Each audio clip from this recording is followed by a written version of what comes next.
सभी को मेरा नमस्कार। कैसे हो आप सब? मैं उम्मीद करता हूँ बहुत अच्छे होंगे। तो हम प्रॉफिट और लॉस, लाभ तथा हानि पढ़ रहे थे और लाभ तथा हानि के हमने 3-4 टाइप पहले ही कर चुके हैं। ठीक है, अगर वो क्लास आपने नहीं देखी है तो लिंक आपको नीचे डिस्क्रिप्शन में मिल जाएगी या मैं कमेंट बॉक्स में पिन कर दूँगा, तो वहाँ से आप लोग पहले देख लीजिए। ठीक है, ताकि ये चीज़ें आपको अच्छे से समझ में आ सकें। ठीक है, क्योंकि चीज़ें एक दूसरे से कनेक्ट होती हैं, तब ज़्यादा बेटर समझ में आता है जब हम शुरू से देखते हैं, शुरू से उन चीज़ों को करते हैं। तो आइए, आज का एक नया टाइप बहुत ही सुंदर है। तो पहला क्वेश्चन तो बेसिक क्वेश्चन है। तो इसमें ये बोल रहा है कि यदि कोई वस्तु P की दर पर बेची जाए तो 12% का लाभ होता है, और यदि Q रुपये पर बेची जाए तो 4% की हानि होती है। तो Q अनुपात P क्या होगा? तो ये तो बहुत आसान है, बेसिक ही क्वेश्चन है। तो हमें क्या करना है कि भाई कोई वस्तु अगर P की दर पे बेची जाए तो कितने प्रतिशत का लाभ होता है? 12% का। तो मतलब 112% हो गया बिक्री मूल्य। ठीक है, SP। और यदि Q रुपये में बेची जाए तो हानि होती है 4% की। तो 100 में से 4 माइनस करोगे तो कितना हो जाएगा? ये 96। तो हमारा SP कितना हो गया? 96। दोनों का अनुपात पूछ रहा है। ठीक है, तो यहाँ से कैलकुलेट करोगे, इनको काट दोगे तो उनको आप 4 से काट सकते हो। यहाँ से काटोगे 4 दूनी 8, 4 अट्ठे 32, 4 से काट दोगे 24 और फिर काट सकते हो 2 से। ठीक है, या 4 से ही काट सकते हो, 4 सत्ते 28, 4 सिक्के 24। तो ये आपका आंसर नहीं है। आपका जो आंसर है वो है Q अनुपात P। मतलब हमने निकाला P अनुपात Q, तो मतलब Q अनुपात P निकालना है। तो Q अनुपात P कितना हो जाएगा भाई? Q अनुपात P हो जाएगा 6:7, क्योंकि Q 6, P कितना 7 है। ठीक है, तो ये आपका क्या हो गया? आंसर हो गया। तो एग्जाम में भी आपको इस चीज़ का ध्यान रखना है, जिस हिसाब से जिस क्रम में उसने पूछा है उसी क्रम में आपको आंसर देना है। आपको दोनों ही ऑप्शन मिलेंगे, 7:6 भी मिलेगा, 6:7 भी मिलेगा, लेकिन उसने Q अनुपात P पूछा था। ठीक है, और हमने P अनुपात Q निकाला है। तो Q अनुपात P निकालेंगे तो Q 6 हो जाएगा, P 7 हो जाएगा। ठीक है, ये तो बेसिक क्वेश्चन था, सभी को ये क्वेश्चन शायद पहले से आता होगा। ठीक है, तो इसी पे बेस्ड हम आगे क्वेश्चन करेंगे। बहुत अच्छा क्वेश्चन है। पहला क्वेश्चन तो बहुत आसान है, लेकिन इससे आगे जो नेक्स्ट क्वेश्चन है वो एग्जाम बेस्ड क्वेश्चन है। और आप ये मत सोचना कि मैंने अपनी तरफ से लिखे, ये सारे क्वेश्चन एग्जाम में आए हुए हैं। ठीक है, ये मैंने किरण वाले मैथ से सारे क्वेश्चन लिए हैं। ठीक है, एक एक क्वेश्चन एग्जाम का क्वेश्चन है, कोई वैसा क्वेश्चन नहीं जो मैंने अपनी तरफ से बनाया हो। ठीक है, कहता है कि एक व्यक्ति 2 मशीनों में से प्रत्येक को 396 में बेचता है। यदि एक पर 10% लाभ और दूसरी पर उसे 10% की हानि हो तो कुल सौदे में उसका लाभ या हानि है। ठीक है, तो देखो यहाँ पे क्वेश्चन को हमें ऐसे समझना है कि 396 में बेचता है प्रत्येक को, इसका मतलब जो विक्रय मूल्य है, दोनों वस्तुओं का विक्रय मूल्य क्या है? बराबर है। ठीक है, विक्रय मूल्य क्या है? बराबर, यानी SP इक्वल है। ठीक है, तो कभी भी यदि विक्रय मूल्य क्या हो? बराबर हो। ठीक है, विक्रय मूल्य कैसा हो? बराबर हो। तो हमें क्या करना होगा? अगर 10% लाभ है और 10% हानि है, यानी लाभ और हानि की प्रतिशत भी क्या है? बराबर है, और लाभ हानि इसमें प्रतिशत में ही पूछा है। तो हम सीधा कर देंगे कि जो इसमें ऐसे क्वेश्चन में यदि लाभ हानि परसेंट बराबर है तो हमेशा हानि होगी, और x²/100% की हानि होती है। ठीक है, तो इसका मतलब हो गया 4 नहीं 10 है, 10 गुणा 10/100। तो 100 से 100 कट गया, मतलब 1 रह गया, यानी 1% की क्या होगी? इसमें हानि हो जाएगी। ठीक है, 1% का क्या हो जाएगा? लॉस हो जाएगा।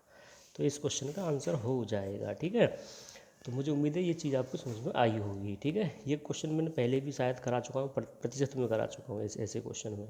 ठीक है, बस वहाँ संख्या की बात थी, यहाँ परसेंटेज में पूछ रहा है, मतलब यहाँ लाभ हानि में है। ठीक है, तो रुपयों से हमें यहाँ पर कोई मतलब नहीं है। ठीक है, अगर परसेंट में आंसर देना हो, लेकिन अगर आंसर रुपये में देना हो तो तब कैसे करेंगे? तो वो नेक्स्ट क्वेश्चन आपके लिए है। ठीक है, क्वेश्चन नंबर 3 कहता है एक मकान तथा एक दुकान में से प्रत्येक को 1 लाख रुपये में बेचा जाता है। ठीक है, यानी बिक्री मूल्य बराबर है। तो मकान पर 20% की हानि और दुकान पर 20% का लाभ रहा, तो कुल सौदे का परिणाम रहा रुपये में। ठीक है, तो इसमें आंसर परसेंटेज में नहीं देना, इसमें आंसर किस में देना है? रुपये में देना है।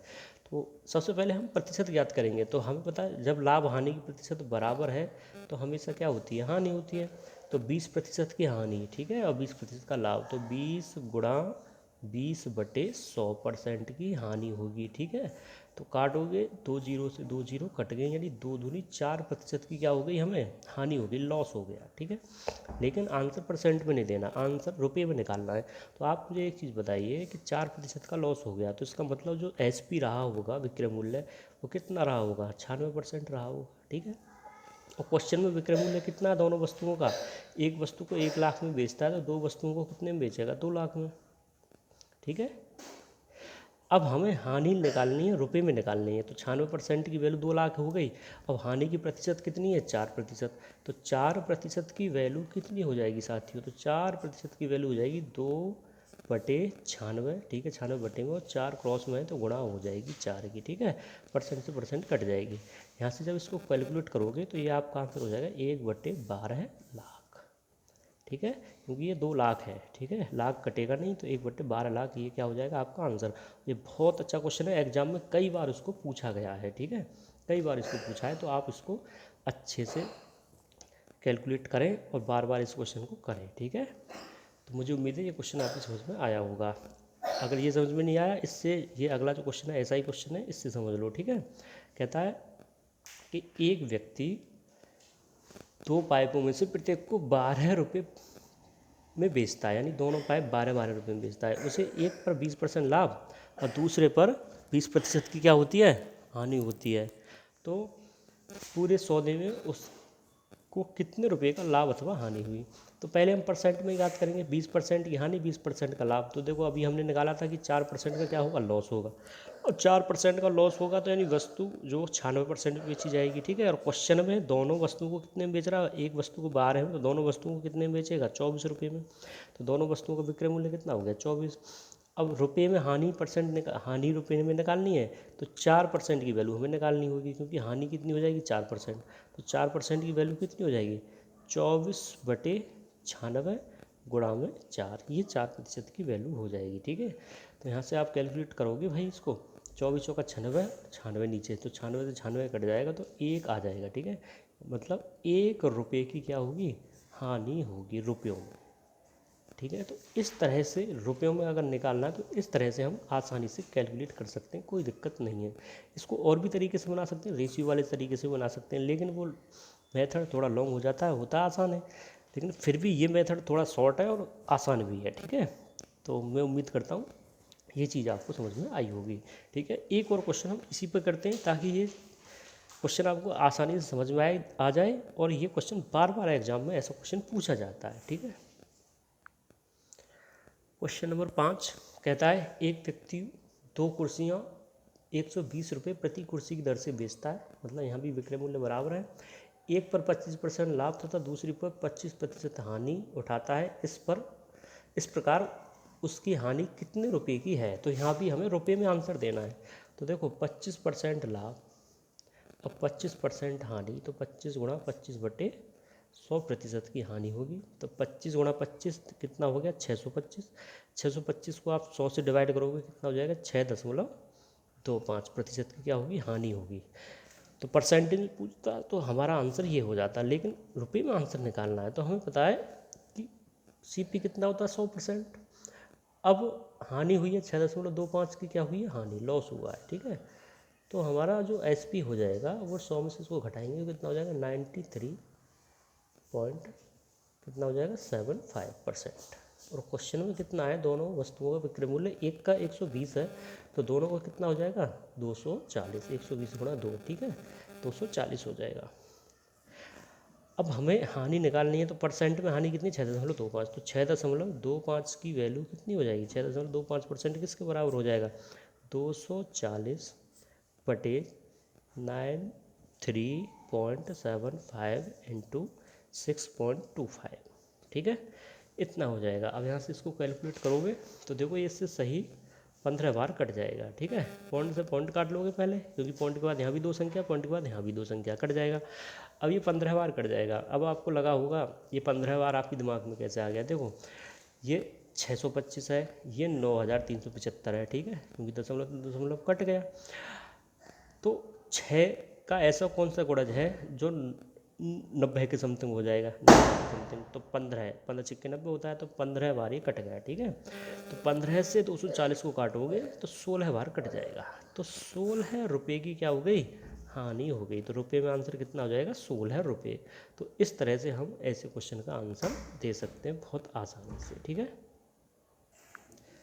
तो ये आज की क्लास का लास्ट क्वेश्चन है, ठीक है। और ऐसे टाइप बिल्कुल ख़त्म हो जाएंगे, बहुत इंपॉर्टेंट टाइप था ये। कहता है एक दुकानदार 2 घड़ियाँ 200 रुपये प्रति घड़ी की दर से बेचता है। यदि एक घड़ी पर उसे 20% लाभ और दूसरी पर उसे 25% की हानि होती है तो दोनों घड़ियों का क्रय मूल्य ज्ञात करें। तो इसमें क्या है, इसमें लाभ और हानि प्रतिशत अलग अलग है, ठीक है।